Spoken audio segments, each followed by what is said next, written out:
بسم الله الرحمن الرحیم. مدد غواړو د الله نه په شروع کولو کې چې عام مهربان دی او خاص رحم کوونکی دی. نون الله پوهیږي په معنا د حروفو. نون کې علما ډېر اقوال ذکر کوي، خو صحیح خبره دا چې دا د متشابهاتو نه دی او دا ته حروف مقطعات دی. څوک وایي دا د الرحمن آخري نوم دی، او نور اقوال پکې علما ذکر کوي. په مقصد دا چې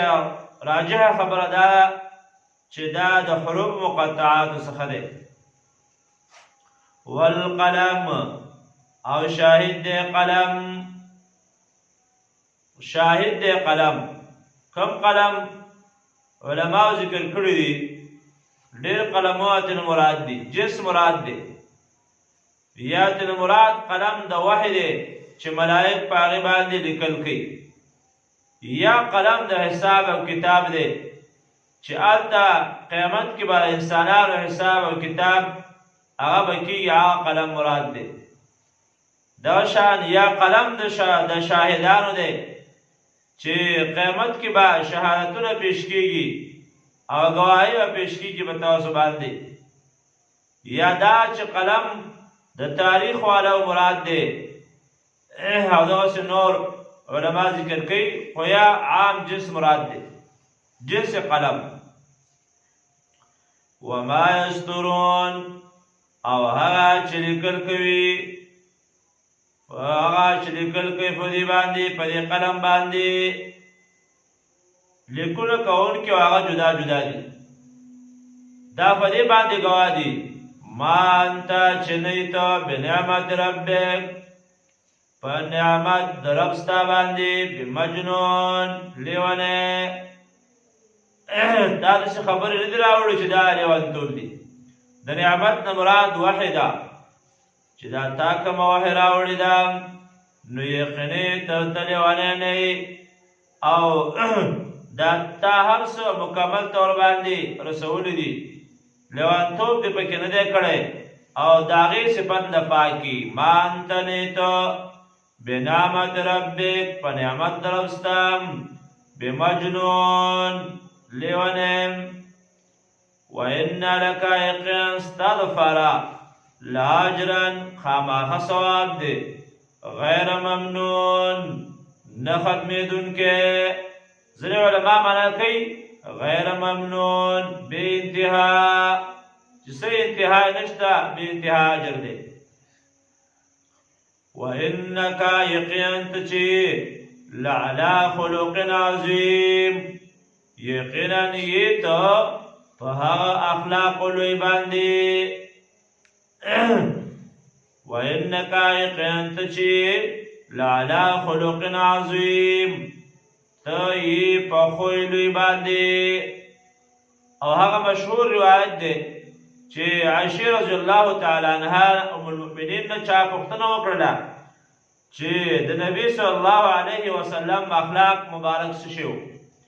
نو هغې کان خلقه القرآن، د نبی علیه السلام اخلاق چې وو نو هغه قرآن و. نو که څوک دا ووایي چې قرآن خو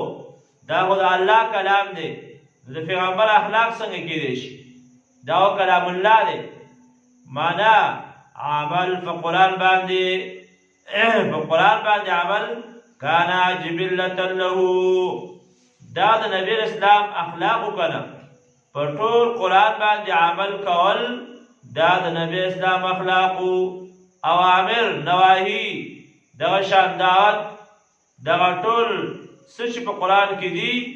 نو دا ټول د نبی علیه الصلاة والسلام اخلاقو. لعلی خلق عظیم، ته یې په اخلاقو لوی باندې، په خوی لوی باندې. تفسیر ماوردی او معنا ذکر کوي وانک لعلی خلق عظیم، ته یې په ادب عظیم، ادب عظیم، په لوی ادب باندې ته یې. فستبصروا ویبصرون، زر دا چې ته به ووینې او دوی به هم وویني. دا مشرکین منکرین بأیکم المفتون، چې کم یو دی په تاسو کې ما کم یو دی په تاسو باندې لیونتوب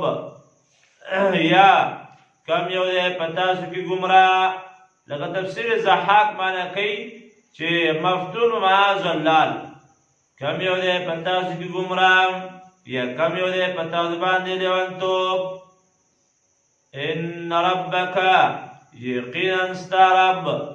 هو علمو خفو دی بمن په هغه چا باندې ضل چې هغه ګمراه دی بېلارې دی عن سبیلي د لارې د الله تعالی نه د قرآن نه د کتاب نه د دین نه وهو او د الله اعلمو خفو دی بالمهتدین په هدایت موندونکو باندې په توحید منونکو باندې چې څوک توحید او د الله یووالی مني عقیده جوړوي الله په هغې باندې خبر دی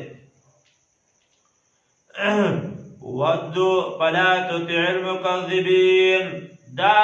اول صورت ده چې ګوره خامخا ته د مکذبینو خبره مه منه او بیا د هغوی لس ناکاره اوصاف هغه ذکر کوي ودو خوښوي دا منکرین دا کافر لو تدهنو چې تا ته نرم شي نو فیدهنون دام سستیږي تا دهن اصل کې تیرو ته وایي یعنې تا تیل مین ولګوي داسې راشي او لاس ماس د باندې راکاږي او داسې کې مړه راځئ چې غورولولي وکړو او راځئ چې سره دا اختلافات پرېږدو دا خبرې پرېږدو یعنې د شرک رد نه تا منع کوي فروعي خبرې مراد نه دي بلکې شرک مراد دی غواړئ دا کافران لو تدینو چې تا نرم کی نو فیدهنون چې ته نرم شي نو فیدهنون نو دویم نرم شي څه شي دویم ولا تطع او تو خبره مه منه تابعداري مه کوه کل حلاف د ډېر قسم خوره حلاف صيغه د مبالغې ده هر څه کې قسمونه خوري نو کل حلاف د هر یو قسم خور او مهین هغه سپک ځینې انسان داسې وي سپک بېځایه هر د خولې نه یې سمه خبره نه خېږي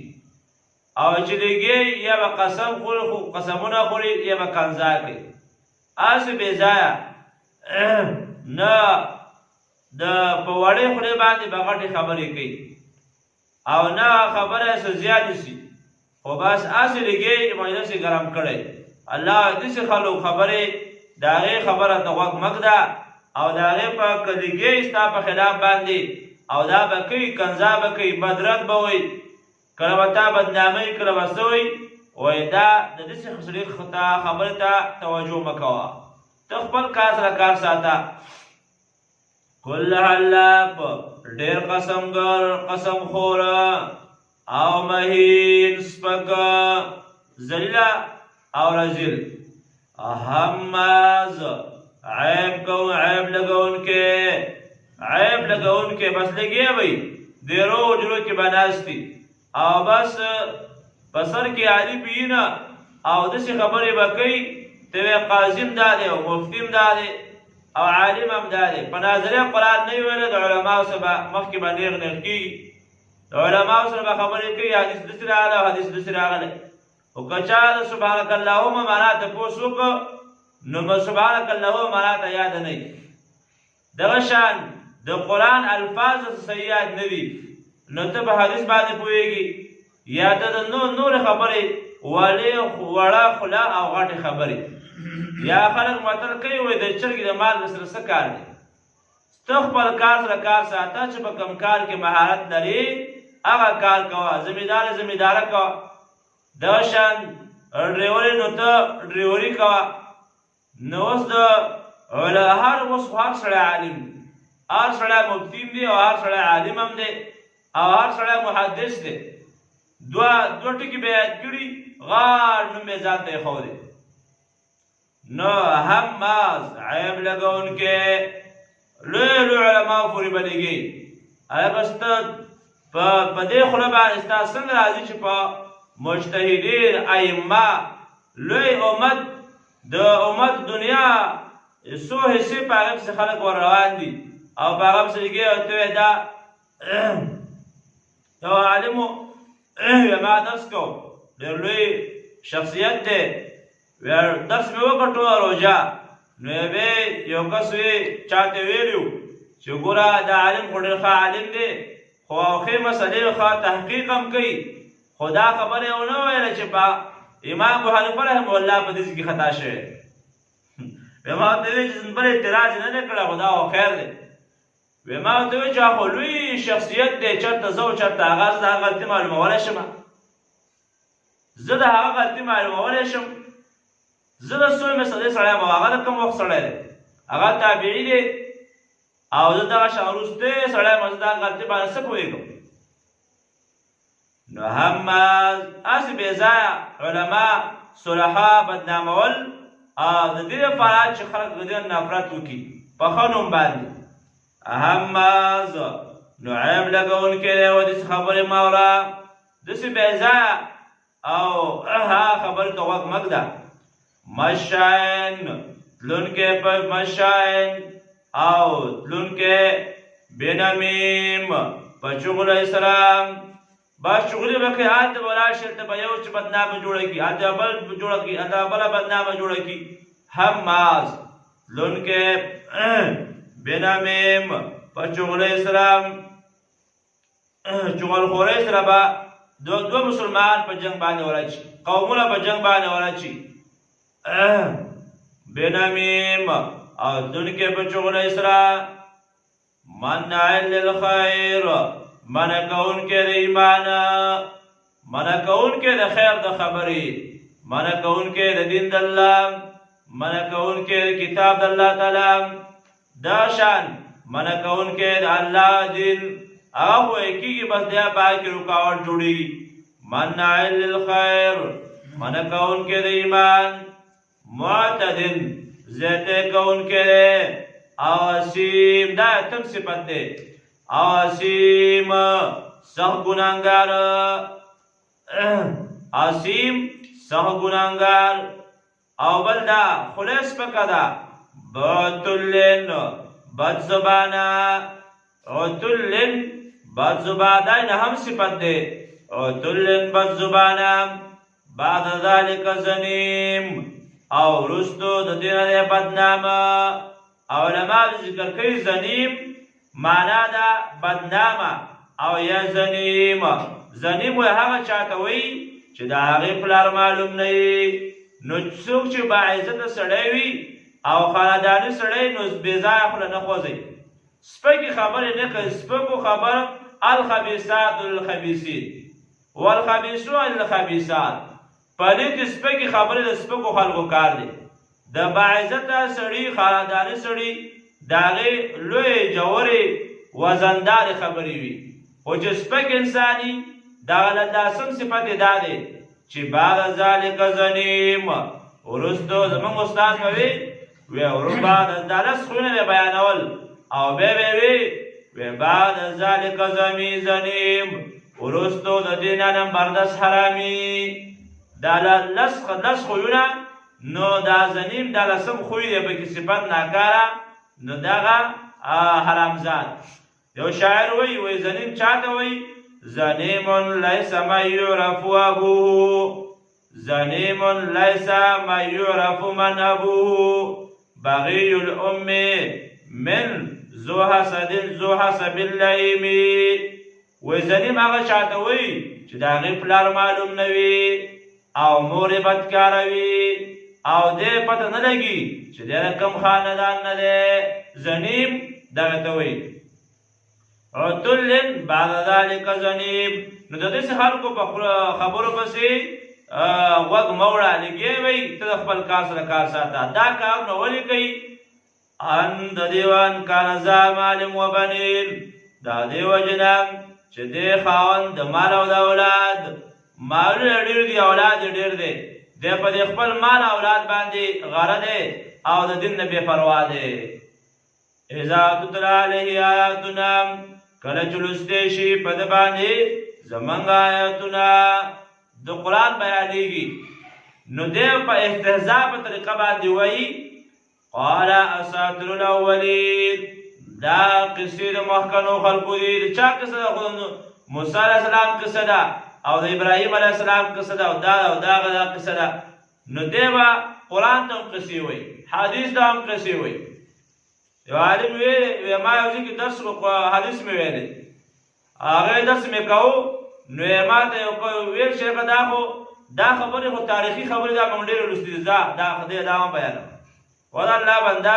چې تاریخ او چې حدیث د نبی علیه الصلاۃ والسلام نو زورنا ذکر کوي او یره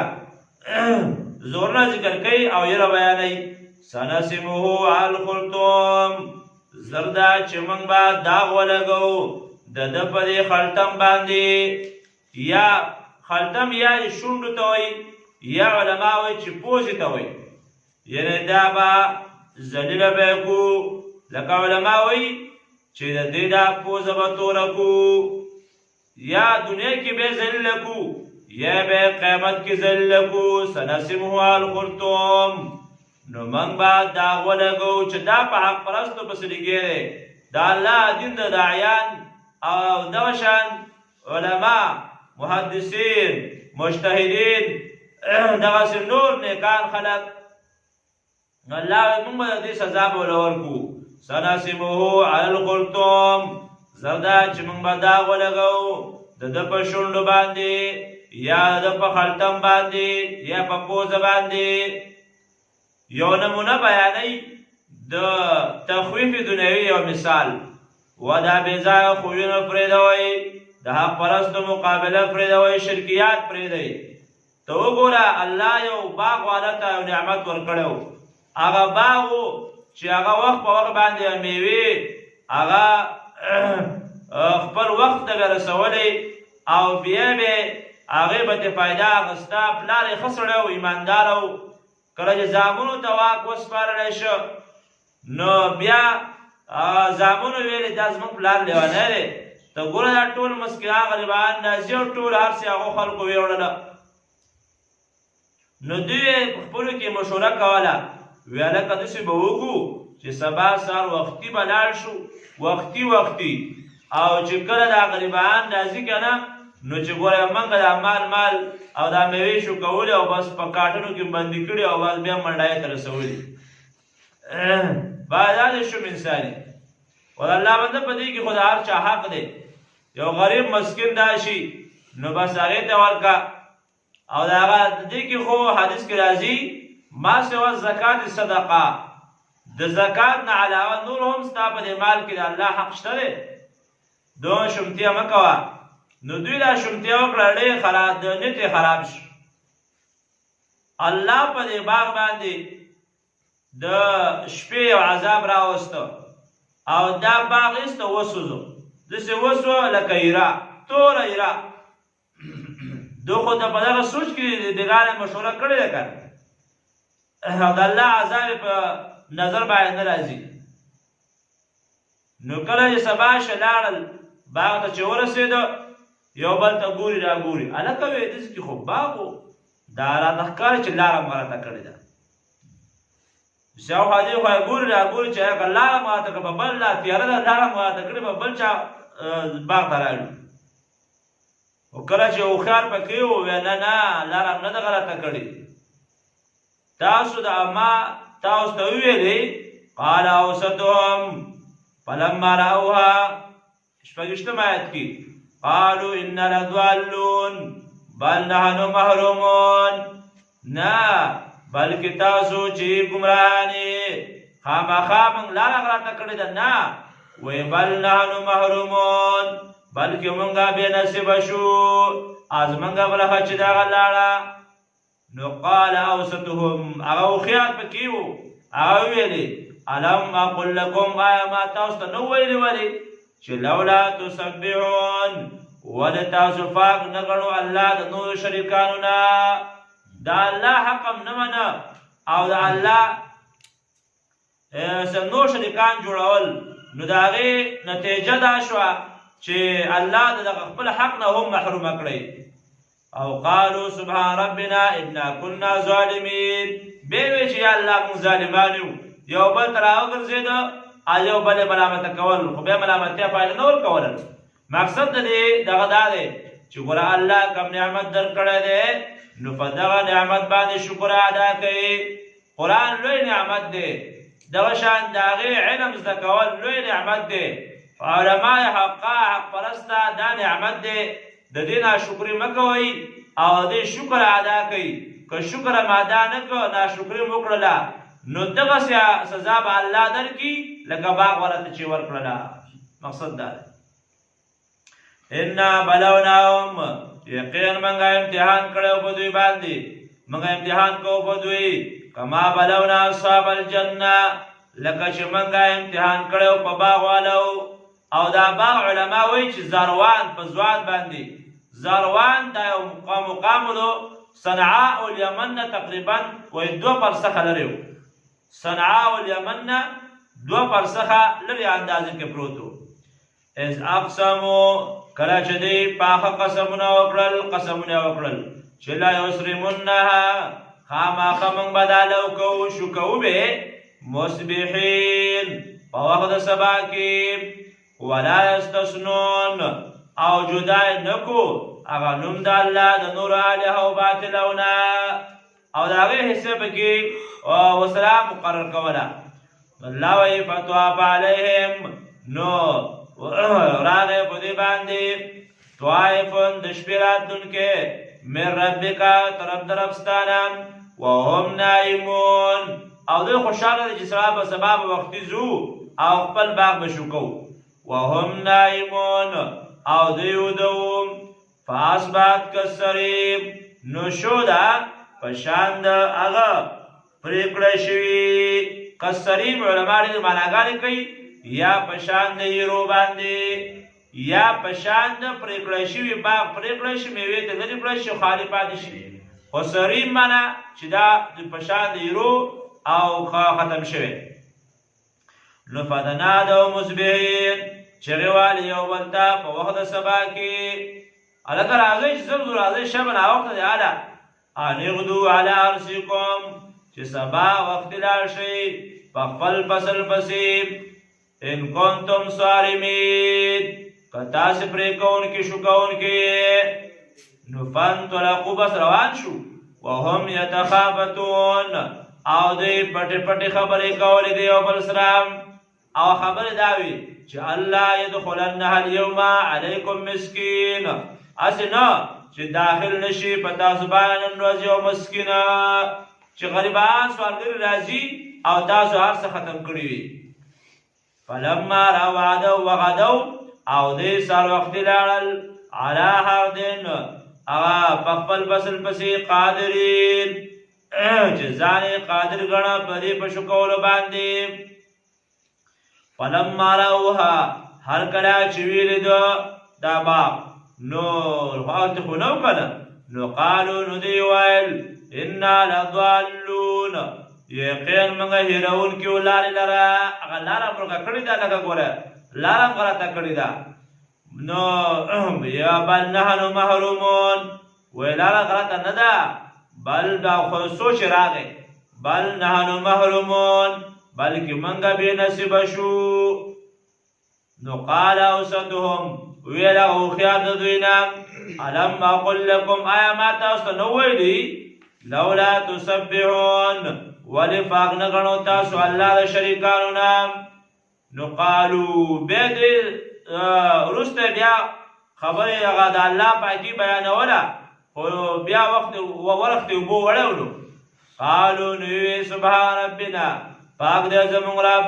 انا کنا ظالمین موږ ظالمان یو. نو فاقبلا نو رامخامخ شو بعضهم ځینې د دوی نه علی بعض نورو ته یتلاومون چې یو بل یې ملامته کوله. نو او قالو ویلې یا ویلنا های تباهي ده انا کنا طاغین یقینا موږ یو د حد نه تېرېدونکي. عسا امید دی ربنا چې رب زمونږه ان یبدلنا خیرا منها رابکې مونږ ته غوره د دې نه انا الی ربنا راغبون یقین موږ خپل رب ته تلونکي یو. الله وایي کذلک العذاب دغسې عذاب دی خدا په دنیا کې عذاب دی ولعذاب الآخرة أكبر او خامخ عذاب د آخرت او ډیر لوی دی لو كانوا يعلمون کاش که دوی فیده دین رست بیا خوشخبری بیانی ایمان والو تا سبحانك اللهم وبحمدك أشهد أن لا إله إلا أنت أستغفرك وأتوب إليك اللهم إني أسألك علما نافعا ورزقا طيبا وعملا متقبلا اللهم إني أسألك الهدى والتقى والعفاف والغنى ربي زدني علما ربي زدني علما أسأل الله